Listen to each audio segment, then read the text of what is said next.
all. DJ's been doing some amazing work calling out critical race theory. So let me crank up the phone and let me give DJ a call and see what he's got to say. Gavin Williamson has resigned. Okay, thank you, Graham. Gavin Williamson, who's a twat.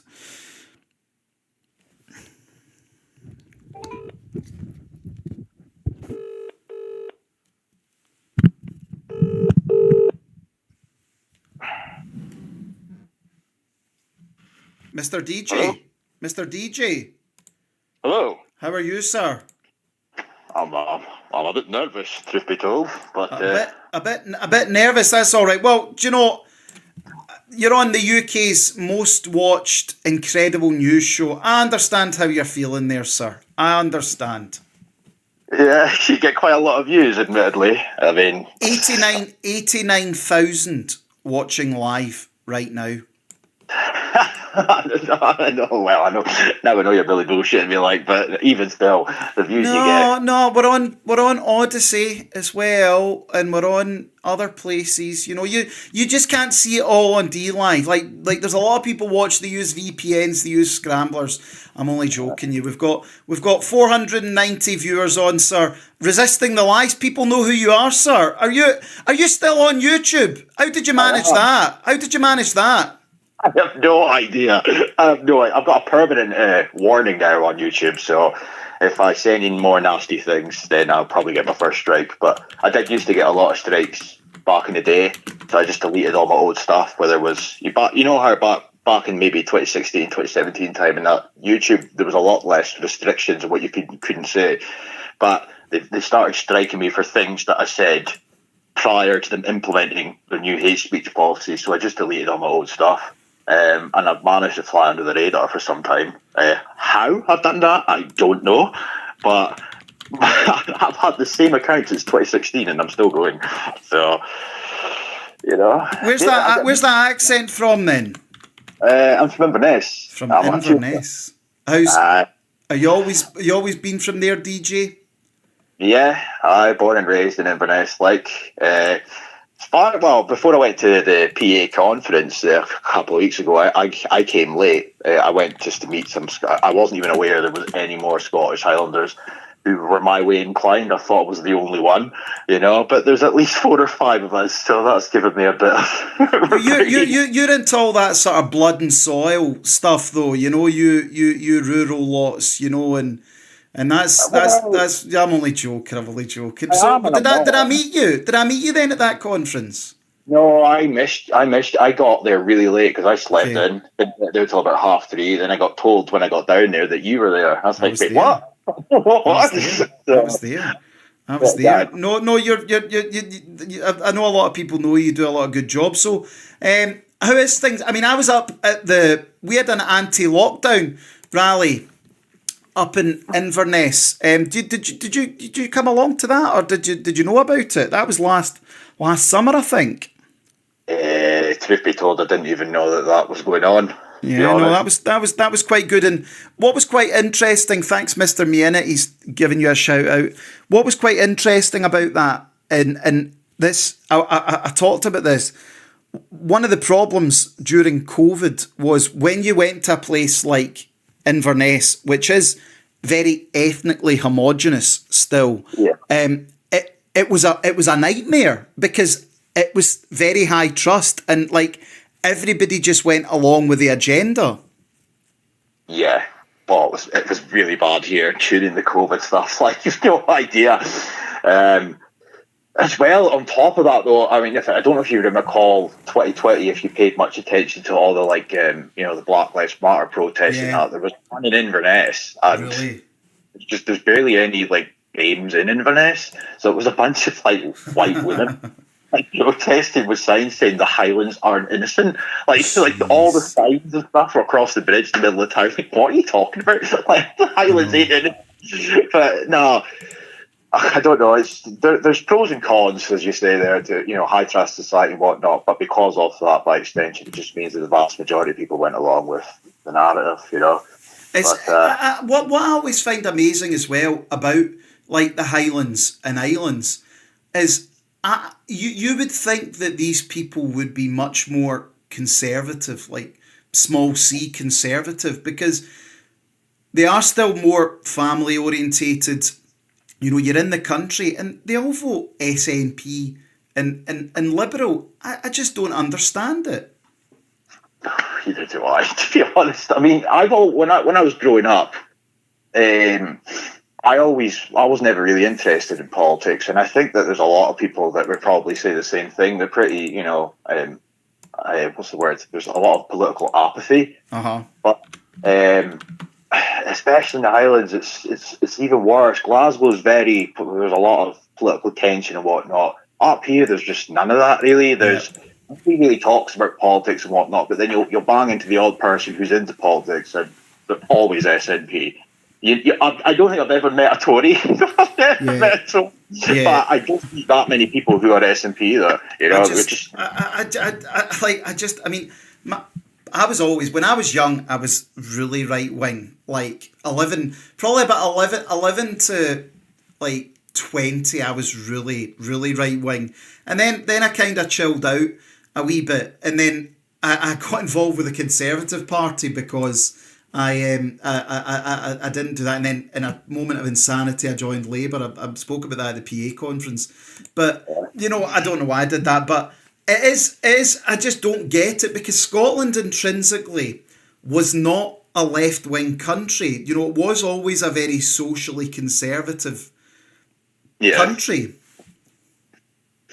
Yeah, it's even when you look at the SNP, how they used to be. The SNP love to talk about how, Scotland's not voted Conservative for 55 years or whatever it is. Well, they didn't vote SNP either. But the SNP used to be a lot more right wing than they are now. Yeah, they did. You know, there's the SNP 79 group, which you're probably aware of, which was the subversion that turned it into the left wing train wreck that it is today. But prior to that, they were what would be classified as Scottish nationalists, for better or for worse. Some people are in favour of that concept, others are not, but that's what they were. Now, I don't know. Scotland just overall perplexes me, because obviously you've got the, as I said, political apathy, but then you've got all these people with pronouns in their bios, Ukraine flags in their Twitter handles, but yet they're Scottish nationalists, and I'm looking at them like, there's nothing nationalistic about you. You know? I know. I've got more in common with a unionist now than I do with a so-called Scottish nationalist. And I'm not a unionist, but I never have been. No offence to any unionists watching, but if there was a referendum tomorrow, I'd vote to remain in the United Kingdom. I cannot get on board with what's happening just now. It's just egregious, really. Yeah. So did you vote to yes in 2014? I did. I was in school. Really? they obviously they lowered the voting age to 16, and I was 17. So wow. I voted to leave, but I did so for two reasons. I wanted, three actually. I wanted out of the UK, but for immigration, I wanted that to stop, and I wanted out of the EU. Yeah. And then when 2016 came around, with the EU referendum, I voted on that as well for the same principle. I wanted out of the European Union, and I wanted immigration to stop. I've never voted since, and I'll never vote again, because I'm just so disillusioned with the whole thing, really. Yeah. But that's my principles have never changed in that respect. I've been relatively consistent. I'd say I'm an old school Scottish nationalist. You know. So what? It's interesting because there is that old school Scottish nationalist, but you look at what Scottish nationalism represents now. They would turn Scotland into like the Republic of Ireland. You know, that would be their vision. I mean, if we think it's bad now, I think it would be a million times worse under independence. And my big argument against independence was, as a small country, when you're in a globalized world, you know, some hedge fund or some international, they would just chew you up and spit you out. And for me now, you know, I've always been very solid unionist background, but for me, the only reason I would still kind of want to stay part of the UK, of course, is because we're offered a modicum of protection, because at least in England, and in Wales and in Northern Ireland, there is a bit of pushback against this, and especially during lockdowns as well. And I just think as well, from a hi Jimmy, do you not think though, from an ethno-centred perspective, breaking up the British Isles is a bad thing? Yeah, now I do. Like, I mean, at my YouTube channel for years, I get accused all the time of being a unionist or a Tory because I spend all my time going after the SNP. Yeah. And the reason I do that is because I just think it's hijacked nationalism. It's just in an idealistic world, as I've said before on my channel, in an ideal world, I'd love for there to be no Westminster, all four nations to be sovereign, right? But we're talking in hypotheticals here. We don't live in that sort of world. If Scotland was to get their independence tomorrow, we're still going to have the same problems of, governments around the world, including our own, larping about climate change, which is a load of BS, if you ask me. And then, the migrant quote-unquote crisis, all these different things, which would, they would affect our country. Like, these problems affect all of us, whether you're in Ireland, whether you're in Wales, whether you're in England, or whether you're in Scotland. In an ideal world, when our problems are all rid off across the island, yes, let's talk about it. But now's not the time. And that's what's really annoying me over the course of the past few years, because it's just this constant talk of independence, which isn't independence. As the SNP get their way, it's leave the UK to rejoin the EU. That's not independence. But I just think that there's more important things to be talking about. We had a referendum in 2014, whether you agree with the result or not, that's irrelevant. It happened. You have to accept it. I did. So why can't other people? So yeah. And I mean, I think, and again, I don't really talk about Scotland that much on the show because it is just too unbearable. Like, although I live here, I just try and zone out of it as much as possible, because and again, this is as a Scot, my nationality is British. That's my passport. I also regard myself as a Glaswegian, but I'm still a Scot as well. And it was Scots, the television, the telephone, tar, penicillin, all these incredible inventions, all these incredible leaps forward where Scott Stephenson, the steam engine, whereas we had the best education system in the world. We also used to have a very, as I said, people were religious based. The church was important. Now Scotland is, if you're right wing, it is hell on earth. It is ultra woke. It is, you go to the cities. It is, and that's totally believable about what's the word? Inverness. That's totally believable about Inverness, because I can just imagine it. Because it's virtue signal central. And the work you've been doing a lot on is critical race theory. Now, critical race theory is totally vile. Okay, it is sick. Now, even if you're a normie, you should be opposed to critical race theory. I mean, I'm opposed to it from obviously a racial perspective as well. I'm not going to be made to feel guilty for being white. Whites have done so much. But even if you're just a normie, you should be appalled by CRT. Tell us a bit more about CRT, DJ, and how it's started to rear its head in schools. Right, okay. Well, I'm just getting one thing up on my YouTube because that's the one thing I didn't have up, which I should have. But effectively, in 2021, the SNP's manifesto, they announced that they were going to be implementing, this was on the back of George Floyd, obviously, everything's about George Floyd. They were going to be implementing anti-racist education. So there was going to be a reformation of our curriculum.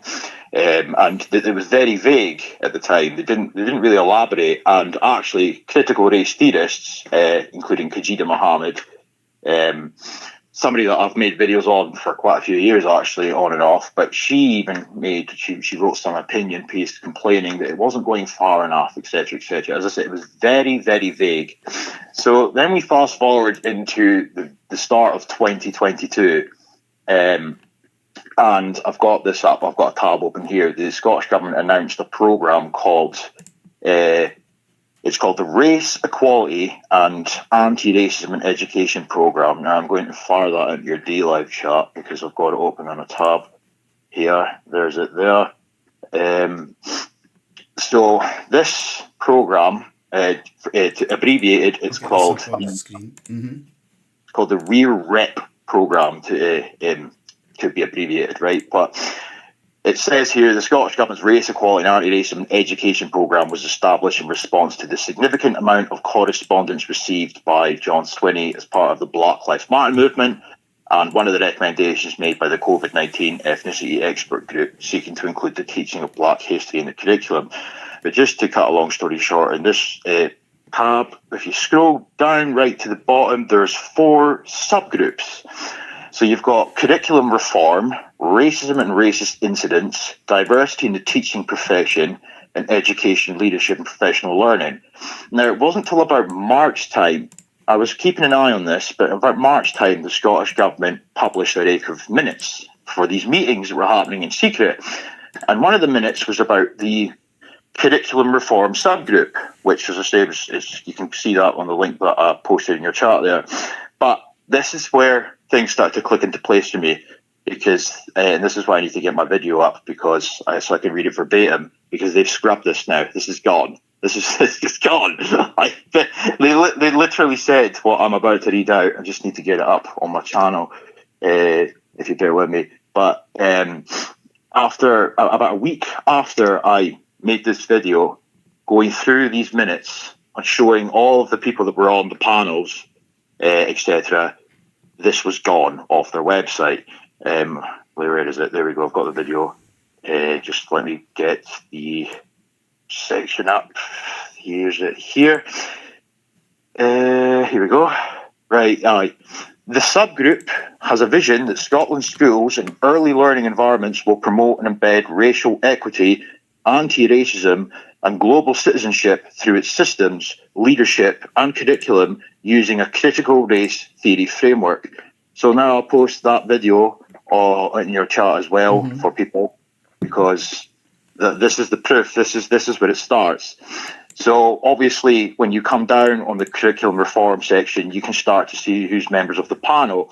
You've got Kajida Mohammed, right, critical race theorist; Nazut Utamani, critical race theorist; Titalio Farkik, whatever,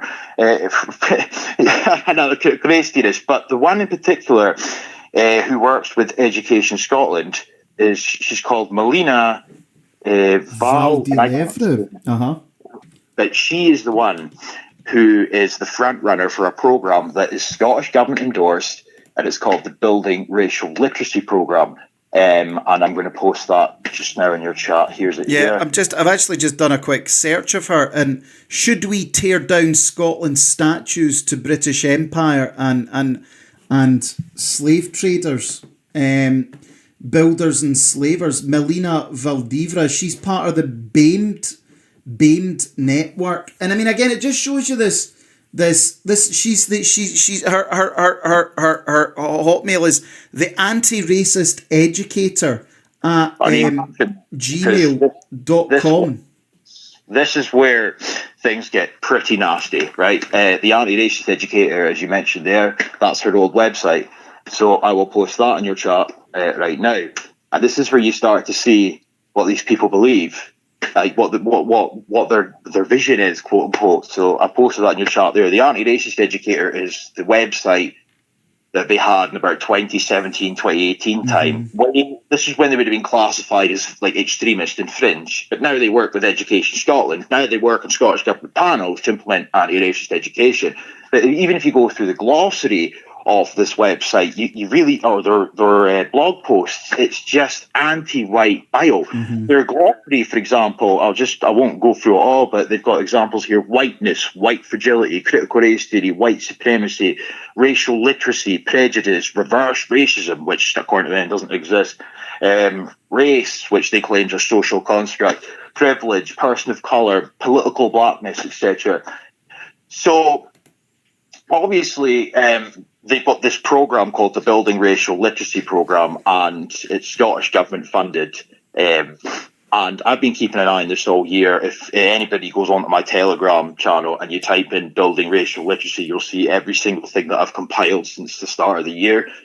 It all culminated, though, about 2 months ago, where people finally started to call them out on Twitter, using a lot of the resources and stuff that I'd been compiling, and they reverted to defense mode, instantaneous defense mode, insinuating that everybody was racist and they were being attacked and bullied online. So they've all blocked their Twitters now.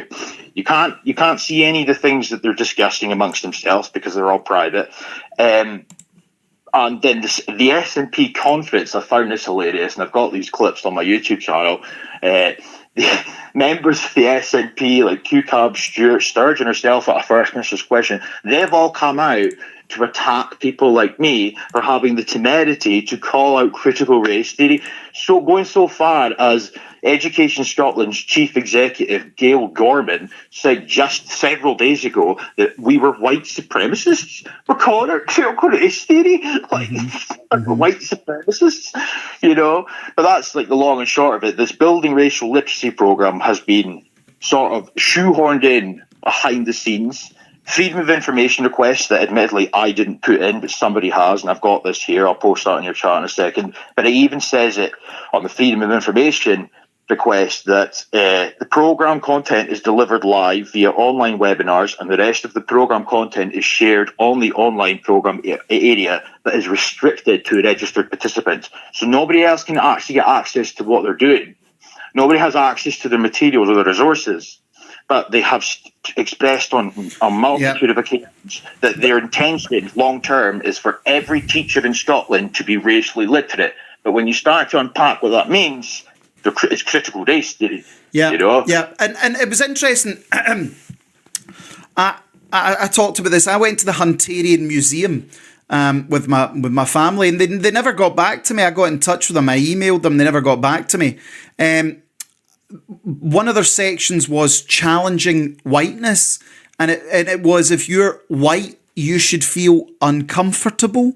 And, you know, you're going to a museum. And the thing is, I used to go to museums when I was a wee boy. They always used to tell you, look, a lot of the stuff that was here came from a different era. People had different priorities. There was slavery, but there was also poor people here as well. And most people were like, yeah, okay, we get that. Whereas now it is about humiliation and subjugation of you. And that's what critical race theory is. It is, as you point out, blatant anti-whiteism, and it is vile. You know, if you were to do that to anybody from any other race, speak about any other race the way critical race theory speaks about white people, you'd be done for hate speech.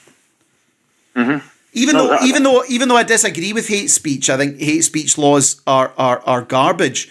Like they would do you for them. Like, it's as simple as that. No, I agree. Well, by their standards, anyway, of course it would be racist. You know, and that is what it is. It is racist. I mean, racism is obviously a sort of dubious term anyway. But, you know, some say, you know... But I mean, based on their definition of what racism is, based on their definition of hate speech, critical race theory falls foul of that. You are attacking individuals based solely on the colour of their skin that they have no control over.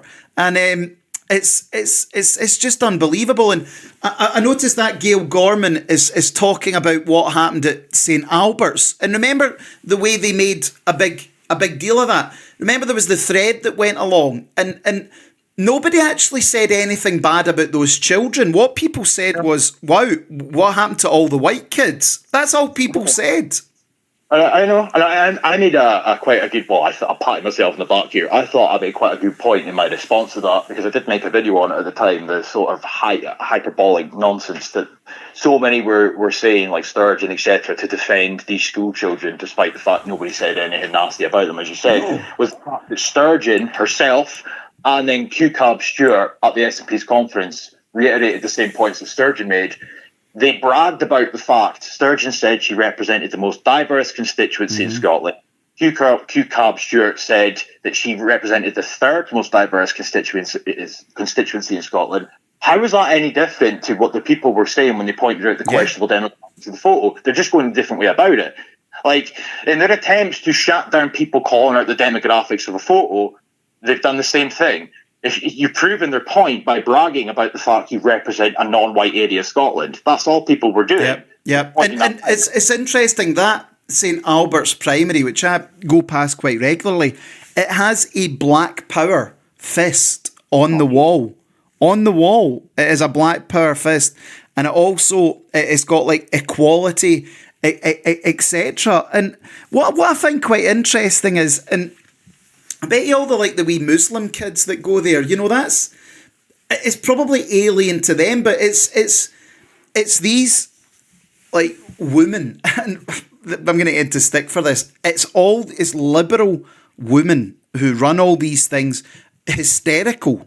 Like Sturgeon, she's surrounded herself by like just hysterical people who live in this like student union politics world, just so far removed from reality. And look, go to Nicola Sturgeon's constituency and see what it's like, and then tell me if you think that it is a wonderful thing, because there's a lot of people would point to areas like Govanhill and the crime, the squalor. I mean, have you ever been to Govanhill, DJ? No, but I've seen videos of Govanhill. Look, what's interesting about Govanhill is Govanhill has always been a sort of a stopping point for the poor immigrants. So originally there was a lot of Jewish people in Govanhill, and then they moved out to the suburbs of Newton Mearns. Then there was the Irish Catholics lived in Govanhill, and then they moved out, and then a lot of Pakistanis lived there, and they bought all the flats, and then they've moved out now, and then it's just like Slovakians, Romanians. So it's mostly the Pakistanis that own all the flats in Govanhill and rent them out, and it's just it's not. I mean, Sturgeon even does that. It's not all bad, It's not all bad.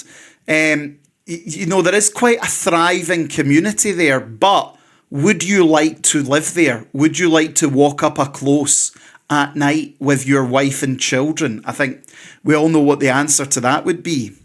Yeah. And Sturgeon, someone made a good point. Sturgeon doesn't even live there.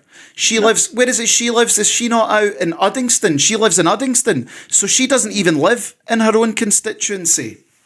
No, she only ever makes an appearance in the run-up to elections for photo opportunities. That's been a common thing that she gets harangued over by the locals. Like, she shows no interest in her local area, but yet she'll say from afar that it's something to be proud of. And even taking the demography out of the equation for a second, it's just one of the most run-down areas of Scotland. Like, it's an absolute disgrace. And in all honesty, I actually feel sorry for the Scots that can't get out of there. That they're too poor to leave, and they're stuck in absolute squalor. Yeah. I've seen a multitude of videos on YouTube and BitChute of people just walking around Govanhill, and the fly tipping would be an understatement. It is. It is. And it's also the parts of Pollokshields as well. Buildings have fallen down, and these were beautiful tenements back in the day. I've got up your pal. What's her name? Khadija Mohammed. Racism is very much alive and well. Racism exists, and this really is all about humiliation. And I think it's fair to call it out as humiliation of white people. And really, do we deserve this? Like, do we deserve to be humiliated like this? Do you know this? This is what irritates me about, especially her. I've made so many videos on her in the past. She now works for the General Teaching Council of Scotland. Mm-hmm. She's the convener for them. Now, for anybody that's not aware of who that organisation are, they are the people that create the professional standards for teachers. These are the rules that teachers have to abide by in Scotland. You know, it's effectively the teacher's equivalent of law. They can't breach these rules. They have to abide by them. That's why every school across the country is implemented learning for sustainability, global citizenship education, critical race theory, climate change BS, because these people are, and social justice is another one, which is, don't get me on these tangents, like, I'll stop short there, but my point is, these people are creating the rules. Kajida Mohammed is now part of that panel. She's been saying for years, she's the one, when I mentioned earlier on that there was critical race theorists that were complaining that the SNP's manifesto wasn't going far enough, she was the main cohort of that. She was the one complaining the most, you know. And here we are, you fast forward. She's on all the panels, the same way Melina is, and there's another one, Nazut Utamani, them three. But her in particular, she's been doing it for years. There's a video on YouTube, if you type in Teaching in a Diverse Scotland. This is the first ever video I found of her from several years ago. And she said that she doesn't talk to the white kids anymore about privilege. She talks to them about whiteness theory and white fragility, etc. Like, they're just getting into these positions and they're just spouting their nonsense. And because of the way that Scotland operates, they've got free rein. You know, they're not having their wings clipped. No one would dare. Well, I've actually got this up. Do you mind if I just play this video, DJ? Do you mind if I just play it? You won't be able to hear it, but I'm going to play it. Teaching in a Diverse Scotland. Okay, yeah, I'll just play it. Let people hear it. Like, you won't be able to hear it, but the audience will be able to hear it. Right? Let's have a listen to what she said. Just stay on the line, please. People thought it mostly existed in America. No, it's here. It's vital. Let's hear what Khadija's got to say. Khadija seems a lovely person. The word diversity, every time I was to deliver a lecture, it would be around cultural diversity. And I wondered whether I did that because it was safe, it was comfortable to use the word diversity. But actually, I have now started... I have a dislike to the word now, and I think diversity is too flowery. She doesn't like diversity, it's flowery. It's too soft. It's soft. And I think it doesn't actually get the message across. And I think when institutions start to use terms like diversity, it's not are we in danger? Perhaps, I don't know, losing the critical edge of issues around social justice and equality. Social justice, equality. Actually, when I now deliver a lecture to the students in my institution, I will actually not actually talk about diversity. I'll say I'm going to talk to you about white privilege and whiteness theory. But you know, they're fantastic.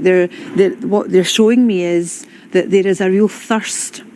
Students want, when they engage with this topic, it's difficult at first because they really are digging deep into who they are as a person and how their own identity plays out in their day-to-day interactions with young people.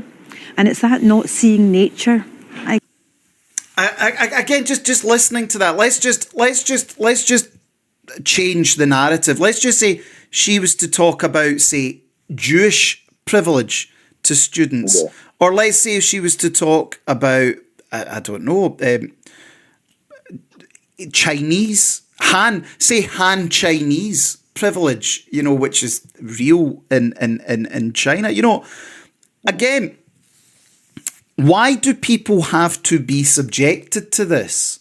And why is nobody saying this is wrong? Why do you think mainstream conservatives, DJ, are so scared to take this on? Because I don't actually think this is really that difficult. Because look, we're all pretty right wing, I think it's fair to say. So we're arguing it from the other side. But even from a normie perspective, even from like a sort of a CivNat position, you could say, well, look, people shouldn't be made to feel guilty because of the colour of their race. It's just not right. Why are you getting away with this? Mm-hmm. Do you know, I don't even know how to answer that, because I've never heard. I watch a lot of the Scottish Government every single week when they've got their committees and all their First Minister's questions, etc. I've never once heard any of this stuff being mentioned. Not once have I heard anybody throw any pushback in their direction for what they're promoting at all. I've not heard it. I've heard the odd question here and there directed to the government in regards to how long will it be before your anti-racist education comes into effect, etc., etc. But that's about it. Never does this get mentioned. Never. This stuff here, this building racial literacy nonsense, none of it ever gets mentioned. And I don't actually have the answer as to why nobody says it. It kind of sort of helps to reaffirm my belief that the Scottish Parliament, anyway, is just all theatre, because they should be calling this stuff out, because it's absolutely egregious, but they don't. The only time I've ever heard the Conservatives in the Scottish Parliament ever really take the SNP to task for something that they were trying to implement was their, the sex survey stuff from the start of the year. Yeah, that was about it. Yeah, and that only came on the back of parent backlash. This stuff just seems to be flying under the radar completely, and I just think there's no excuse for it, really. Because if I can do it, I'm not a journalist. I work at a building site, Monday to Friday. If you are a journalist, you certainly won't take it on because you're fully paid for by Scottish Government advertising, and as Dot Mac points out, exactly, people are scared they get called a racist. They're terrified of taking this on. But my argument is that it's not really tough because it is divisive, it is vile. And again, all this talk about equality, social justice, like what do they want? Well, we know what they want. They want this grim Marxist hell, which they're imposing on us. But even then, that'll never be enough. Their end goal is for people like us, people who don't support their point of view, to be purged. Do you have kids yourself, DJ? I've got a wee boy. He's not even a year old, So now I'm skin in the game, so to speak. But even before that, it was I've been calling this stuff out even before the critical race theory stuff. I've been doing this on YouTube for a while. The academia side of things just disgusts me. It is, yeah. It's infested. Like this is where I say, like, every institution, all these things, they all need shut down. Or these people need to start living in the real. Like, who pays these people's salaries? Again, all these people just milk the public purse. They don't live in the real world. Yeah. Can I just interject? See, I'm about to press enter here in your comments. Yep. This is Melina here. This is a video I uploaded to YouTube. This is her sort of describing the Building Racial Literacy Programme. Because one thing I will say, if you want to pull that up, you can fire on. But I would say that part of the reason as well is they get to hide behind this facade of just simply opposing racism. So if you have the temerity to even try and tackle that, then you're in conservative politicians and whatnot will be in the position of trying to, jump through hoops to explain what they're really about. They've redefined racism. It means, there's a multitude of different definitions of it now. Everything from unconscious bias to microaggressions to the system itself to Scotland as a whole, to white people, to Scottish people, etc., etc. That's what they're actually opposing. That's what they're attacking. But on the face of it, it just sounds like, I guess we've kind of set the scene. Yeah, that's like the taking the knee. Like they tried to say that taking the knee was just an anti-racism gesture. That was the amazing thing, the way they did that, when it was actually an act of humiliation. Right? Let me actually. This is the creator of the Building Racial Literacy Programme, and again, just think that, like, a lot of our viewers as well, and a lot of people, they homeschool now. That's that, and you can fully understand why. You don't want. Why would anybody want their child to be subjected to this hatred. Like that's what it is. This is anti-white hatred. It's discrimination. It's if you even sniffed a portion of this towards an ethnic minority, your feet wouldn't hit the ground. Mm-hmm. But it's all season. I'm just going to play this now. Look at this. Who's this guy? Angel is also a member, a participant on the Building Racial Literacy program, and we've got a couple already in the audience, so it's great to see so many people engaged. And yeah, I also had the same issue trying to set up an anti-racist club, but with pupils explaining why they thought anti-racist is actually really important and part of our social justice values. It eventually worked, so don't give up on the term anti-racist. So yeah, just to give you a bit of background on what's going in Scotland, the wider Scottish government this was the program thing of they work. did during George Floyd. They said it's not just enough to be you have to be an anti-racist. It's not just enough to not be a racist. You have to be an anti-racist. That was the big one, wasn't it? And do you think though, as well, like, do you think these people, like, especially the people spouting this stuff from ethnic minority background, do you think there's a wee bit of a hustle going on, DJ? Because like BLM proved to just be a shakedown. Do you think there's an element of this, like, we'll just rip these liberal whites and get a job out of it? Do you think there's an element of that? Yeah, for some. For some, without question. But I think for others, this is about power. Power, yeah. You can see it through all the literature that they produce. The Anti-Racist Educator, as I said, is their old website, and they continuously repeat the same mantra pertaining to power. I think, and one of the best example I can give to showcase what I'm on about there is something I've spoken about quite a lot on my channel, is proportionate representation.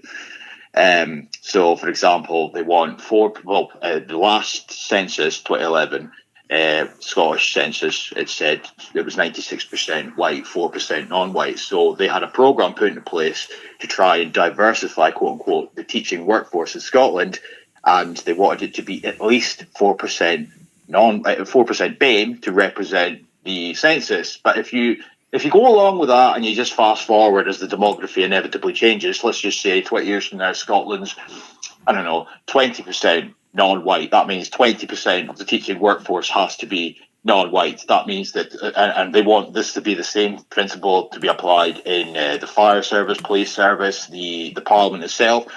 So as time progresses and Scotland becomes less and less Scottish and more BAME, these people are going to be shoehorned into positions of power. Yep. Just for the census. It's about power. They want people in positions of power.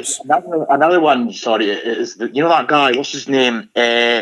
Anwar? Amar Anwar. Just like race baiter. Total race baiter. He pisses me off. I remember putting a wee compilation on Twitter about several months ago where he just said the same thing every panel he went on, whether it was a BBC documentary or STV News, and he was like, I remember 20 years ago standing at the top of the stairs of a court and saying that Scotland was racist, and then in his example, because no judges, no supreme judges were white, were BAME, etc. This is what they do. They point to institutions and they go, that's too Scottish, that's racist.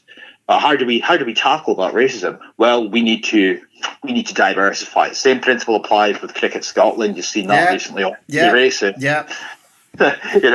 So what did they do to rectify that racism? Well, all the board members left. Now they've got a Pakistani guy, and one of their rules now is they need to diversify their boards, because that's what it's all about.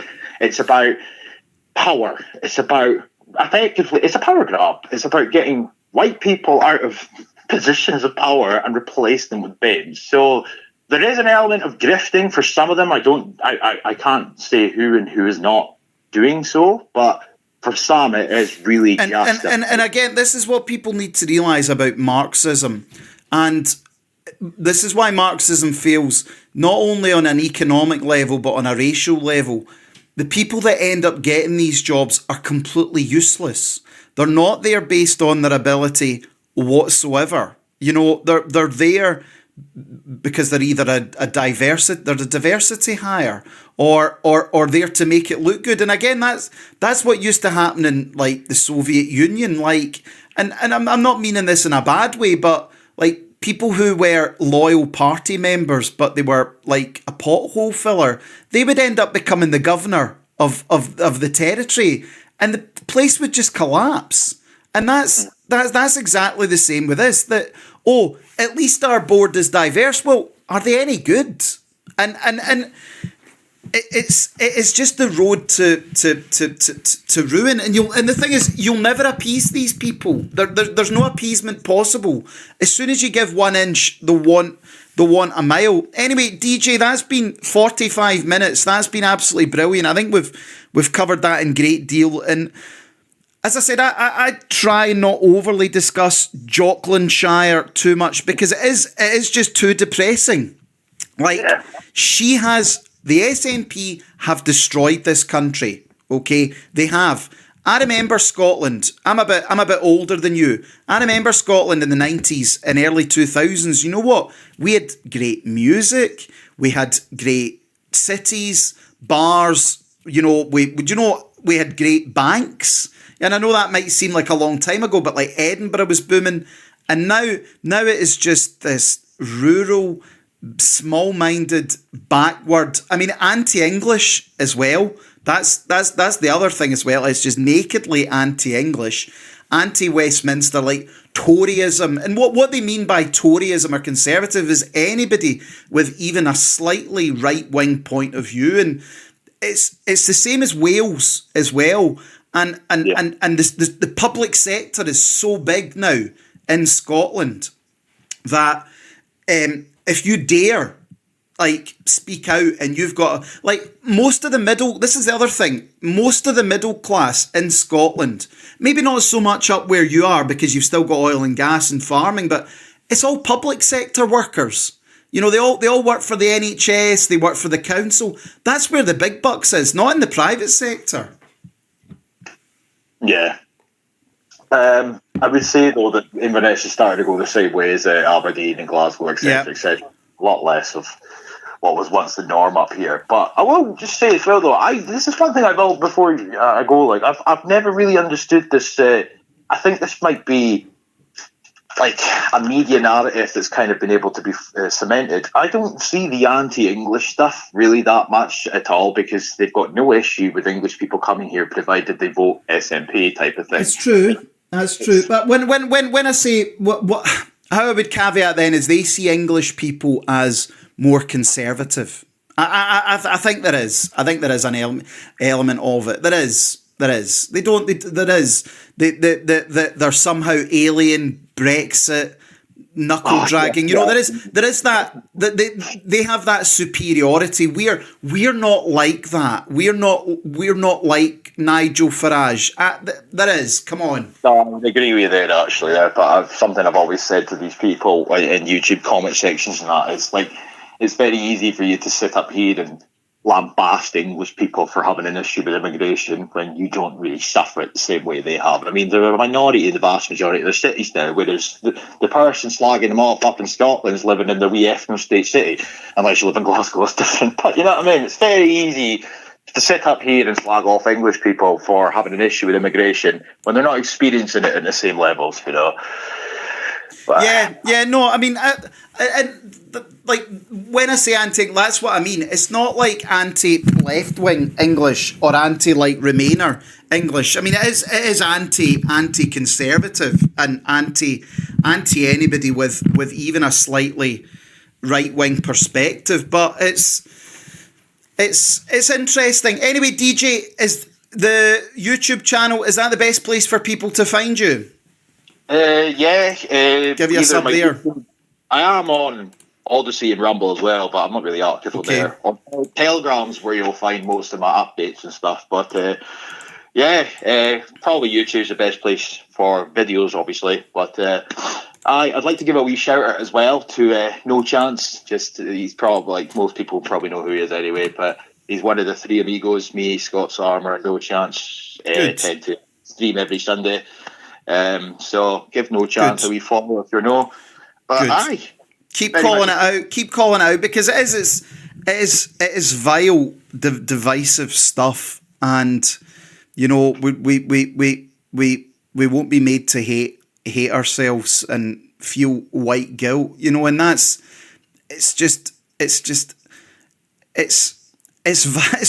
vile. Like, I mean, I always say this. I regard myself as a race realist. Race is real, but like, I wouldn't make somebody feel terrible for being black. I wouldn't make somebody feel terrible for being from Africa. So why the hell should I feel bad for being white? It's vile. No, I agree. I mean, the one problem we now have is that, as I say, they've now privated their Twitters and stuff, so it's a lot more difficult. You don't know what they're up to. Yeah. But and it's the thing is as well, Scotland's such a small place as well. That's one of the other problems, and all these cybernats come after you as well. They're just vile. They don't last long to me, like, to be fair. I've been wiping the phone in for years. You deal with them. Well, listen, keep up the good work, and you've got a wee boy and you're fighting for them and other people's kids. So really pleasure having you on. Keep up the good work, and everybody please give DJ a sub. All right, boss. Thank you very much. Well done. Pleasure. Speak to you later. Bye-bye. Bye-bye. Bye-bye.